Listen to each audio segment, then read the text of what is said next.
കൂട്ടുകാരെ, ആരോഗ്യ ഇൻഷുറൻസ് എടുത്തു വെച്ചോ, ഒരിക്കലും നമ്മൾ അതിനു വേണ്ടി നാളത്തേക്കോ ഇനി ഒരു മാസം കഴിഞ്ഞിട്ടോ എന്നുള്ള രീതിയിൽ ഒരിക്കലും പോകാൻ പാടില്ല. ഇനിയുള്ള കാലഘട്ടത്തിൽ നമുക്കൊരു ഹെൽത്ത് ഇൻഷുറൻസ് ഇല്ലാതെ പറ്റത്തില്ല. അത്ര ഇമ്പോർട്ടൻ്റ് ആണ് അത് മനസ്സിലാക്കുക. കാര്യം വെച്ചാൽ ഒരുപാട് വരെ ഞാനിപ്പോൾ തന്നെ നമ്മൾ ഒരുപാട് പോളിസികൾ മന്ത്ലി ചെയ്തു പോകുന്ന ആൾക്കാരാണ്. ഒരുപാട് ജീവിതാനുഭവങ്ങൾ ഓരോരുത്തരെ കണ്ടതാണ്.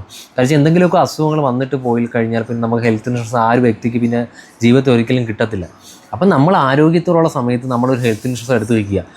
പ്രത്യേകിച്ച് ലൈഫ് ത്രെട്ടനിങ് ആയിട്ടുള്ള അസുഖങ്ങളായ ഹാർട്ട് സംബന്ധമായുള്ള അസുഖങ്ങൾ, കരൾ രോഗം, വൃക്കരോഗം, ക്യാൻസർ, അതിനൊക്കെയാണ് ഇങ്ങനെയുള്ള മേജറായിട്ടുള്ള അസുഖങ്ങൾ. സ്ട്രോക്ക് വന്ന ഒരു വ്യക്തിക്കൊന്നും വന്നു കഴിഞ്ഞാൽ, ഈ പറഞ്ഞ അസുഖങ്ങളൊക്കെ വന്നു കഴിഞ്ഞാൽ നമുക്ക് ഹെൽത്ത് ഇൻഷുറൻസ് കിട്ടാൻ വളരെ ബുദ്ധിമുട്ടാണ്. ബുദ്ധിമുട്ടെന്നല്ല, കിട്ടത്തില്ല, ആ വ്യക്തിക്ക് കിട്ടത്തില്ല. അപ്പം നമ്മൾ എന്താ ചെയ്യുന്നത്? നമ്മൾ ആരോഗ്യത്തോടുള്ള സമയത്ത് ഇപ്പം ഒരു 100 പേരെ എടുത്തു കഴിഞ്ഞാൽ 70 പേർക്കും ബ്ലഡ് പ്രഷർ, ഷുഗർ, കൊളസ്ട്രോൾ, ഈ പറഞ്ഞ അസുഖങ്ങളെല്ലാം ഉണ്ട്. അപ്പോൾ അതുകൊണ്ട് ശ്രദ്ധിക്കാനുള്ള കാര്യം വെച്ചാൽ ഈ പറഞ്ഞ അസുഖങ്ങളൊക്കെ മറ്റുള്ള മേജർ അസുഖങ്ങളോട് നയിക്കുന്ന അസുഖങ്ങളാണ്. ചിലപ്പോൾ നമ്മൾ ഹെൽത്തി ആയിട്ടുള്ള ഒരു ലൈഫ് സ്റ്റൈലൊക്കെ കീപ്പ് ചെയ്ത് കൊണ്ടുപോകുന്നവർക്ക് വലിയ പ്രശ്നങ്ങൾ കാണത്തില്ല. അല്ലാത്തവർക്കൊക്കെ പല പ്രശ്നങ്ങളോടും ഭാവിയിലോട്ട് പോകുക. അപ്പോഴാണ് നമ്മളൊരു ഹെൽത്ത് ഇൻഷുറൻസിൻ്റെ വില നമ്മൾ അറിയുന്നത്.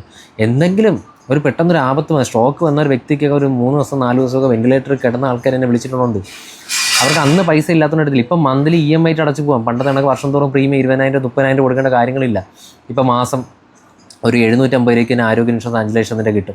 ഫാമിലിക്ക് എടുക്കണമെങ്കിൽ 10,400 1500 റേഞ്ച് വരുന്നുള്ളൂ. അപ്പോൾ ഇതൊക്കെ മനസ്സിലാക്കുക. ഇതൊന്നും മനസ്സിലാക്കാത്തതുകൊണ്ടാണ് നമ്മൾ ഹെൽത്ത് ഇൻഷുറൻസ് എടുക്കാത്തത്. പണ്ടത്തെ പോലെ ഫുൾ പ്രീമിയം ഒന്നും അടച്ചെടുക്കണ്ട. അപ്പോൾ എടുത്തു വയ്ക്കുക. എന്തെങ്കിലും അസുഖം വന്നു പോയി കഴിഞ്ഞാൽ ഹെൽത്ത് ഇൻഷുറൻസ് കിട്ടാൻ വളരെ ബുദ്ധിമുട്ടാണ്. അത് മനസ്സിലാക്കുക. ആരോഗ്യമുള്ള സമയത്ത് ഒരു ഹെൽത്ത് ഇൻഷുറൻസ് നമ്മൾ നമ്മുടെ ഫാമിലിക്കായിട്ട് എടുത്തു വയ്ക്കാനായിട്ട് എപ്പോഴും ശ്രദ്ധിക്കുക. അതിനൊക്കെ തന്നെ മെഡിക്കൽ ചെക്കപ്പിന് എല്ലാ വർഷവും 5000 രൂപ കൊടുക്കുന്നുണ്ട്.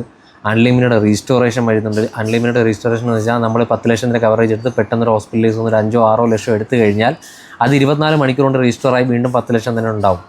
അപ്പോൾ പല മേജറായിട്ടുള്ള അസുഖങ്ങൾ വരുമ്പോൾ ഈ അൺലിമിറ്റഡ് റീസ്റ്റോറേഷൻ വളരെ ഇമ്പോർട്ടൻ്റ് ആയിട്ടുള്ള കാര്യമാണ്.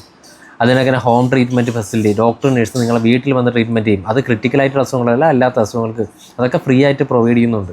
ഇപ്പോൾ ഉള്ള ആരോഗ്യ ഇൻഷുറൻസിലൊക്കെ ഇപ്പോൾ സ്റ്റാർ ഹെൽത്ത് കണക്കുള്ള ഇന്ത്യയിലെ നമ്പർ 1 ആരോഗ്യ ഇൻഷുറൻസ് മേഖല ഒരുപാട് കാര്യങ്ങൾ ഒരു ഇൻഷുറൻസ് കമ്പനിയും കൊടുക്കാത്ത കാര്യങ്ങളൊക്കെ പ്രൊവൈഡ് ചെയ്യുന്നുണ്ട്.